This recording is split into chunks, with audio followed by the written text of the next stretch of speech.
جی، میرا نام ڈاکٹر خاور شبیر ہے اور میں نذیر ہاسپٹل میں ماہر امراض معدہ و جگر ہوں۔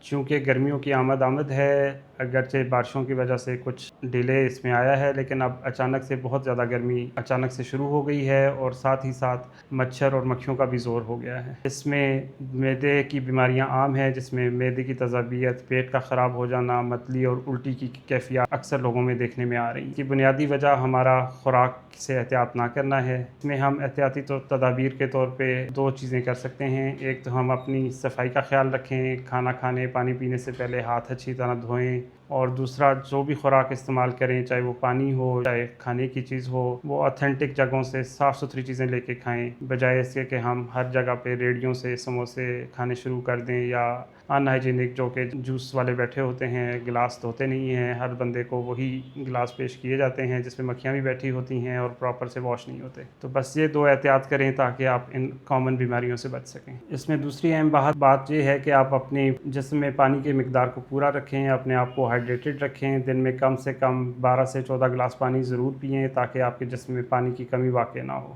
پانی ہمارے جسم کی اہم ضرورت ہے اور معدے کے لیے بھی اتنا ہی ضروری ہے۔ جب آپ پانی کی مقدار کم کرتے ہیں تو معدے میں جو ایسڈ پروڈکشن یا جو معدے کا تیزاب ہے وہ بننے کی رفتار وہی رہتی ہے، کیونکہ اس نے خوراک کو ہضم کرنا ہوتا ہے۔ جب آپ پانی سے اس کو ڈائلیوٹ نہیں کرتے تو پھر وہ ایسڈ معدے کو ہی کھانا شروع ہو جاتا ہے، جس سے معدے کی جلن اور درد کی کیفیات پیدا ہوتی ہیں۔ تو دوسری ضروری بات یہی ہوگی کہ آپ پانی کا استعمال اچھا رکھیں اور صاف ستھری جگہ سے پئیں۔